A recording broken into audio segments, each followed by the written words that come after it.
Hello guys! Ayan, magsisinigang po tayo ng prawns, hipon.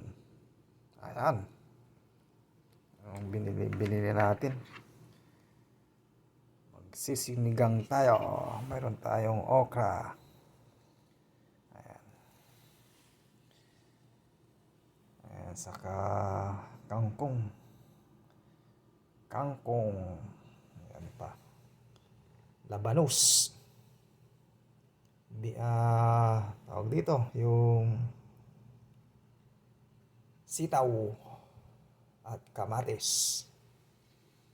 Ayan, magsisinigang po tayo ng hipon. Magluluto po tayo. Thank you for watching.